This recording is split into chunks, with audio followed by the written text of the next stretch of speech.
This time I want to focus specifically on food waste and some hacks on how to use your food till the very maximum.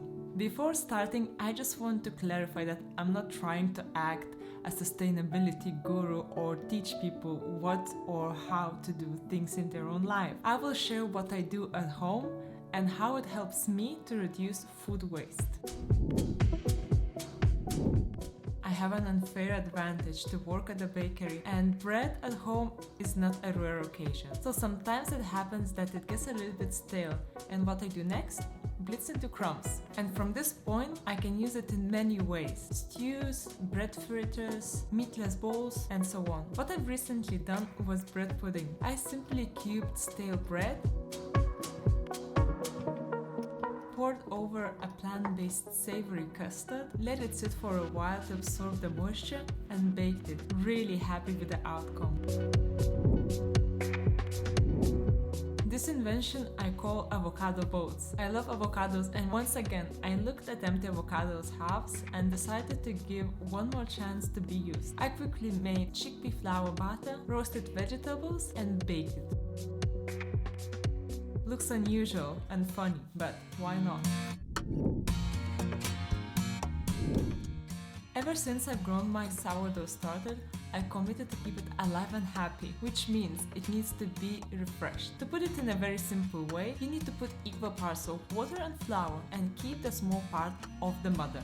I don't bake bread at home very often, but I want to keep the starter alive, so I refresh it once or twice a week. Imagine the amount of sourdough discard. No, I didn't want to bin it. Thanks to it, I came up with many recipes. Okay, where do I begin? Sourdough carrot fritters, any type of buns, chocolate, cinnamon, sweet potato, spinach, courgette and tofu, pancake batter, and many different versions of it: carrot and courgette, chocolate, chia, rosemary seeded crackers, and my addictive banana bread. I made a few videos about sourdough discards recipes, and after this video you are welcome to stay on my channel and look around what I mean. Since I mentioned banana bread, I want to talk about how I use completely everything from bananas. I use banana peel as well. I slice the peel and caramelize with maple syrup. Blended the rest of the ingredients. And honestly, this is such a beautiful banana bread loaf. There was a moment when I couldn't have enough of it. I think I made 3 or 4 weeks in a row. If you don't want to eat it, you can fertilize your plants with banana peel water. All it takes is just to pour banana peel in water and let it sit a bit. Or finally, you can slice the peel in small pieces and mix with soil. It will promote a healthy plant growth, as the peel is packed with calcium, magnesium, phosphate, and sodium.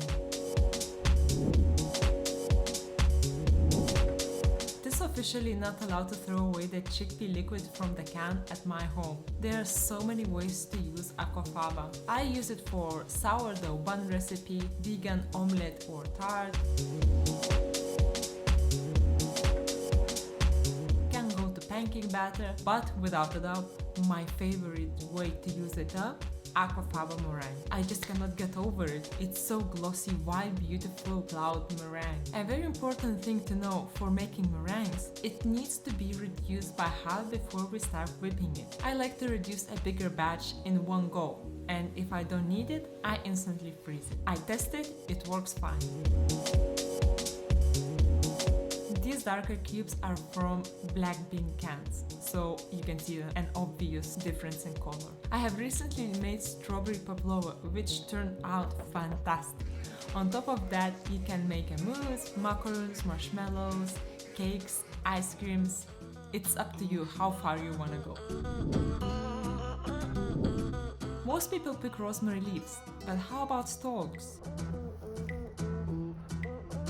At work, we make rosemary focaccia and we pick containers of rosemary leaves. Some of them are quite hard, but lots of them still green and juicy. There is always a lot of these stalks sentenced to go to the bin, but not under my watch. Okay, it would be impossible to save them all, but from time to time I bring them home. Sometimes I even wonder what does my husband think when I come back home with some branch looking things or big empty jars, but by now probably he got used to. Anyway, what's the use of these stalks? I use them for stews. I wash them and drop it in the water so it releases the remaining rosemary flavor. The same with dill stalks. I love dill flavor, but I don't really particularly enjoy eating stalks, so what I do, I blend them. For example, I use them in my favorite tart recipe where I make the batter using them. It is so effortlessly easy and nothing goes to the bin.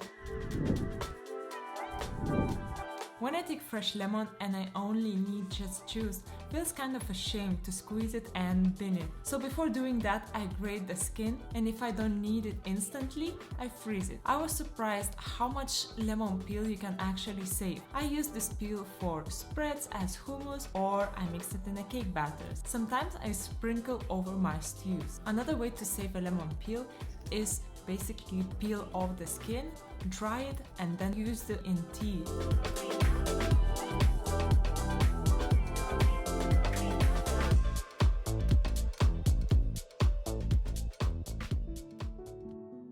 It gives me so much pleasure to use the food till the very end, because the fact that we waste a third of the food we produce in general is shocking. I hope you discovered something new. I have so many more things to share in terms of waste management in the kitchen and at home. I would love to hear your thoughts in the comments down below. Thank you for your time and see you next week.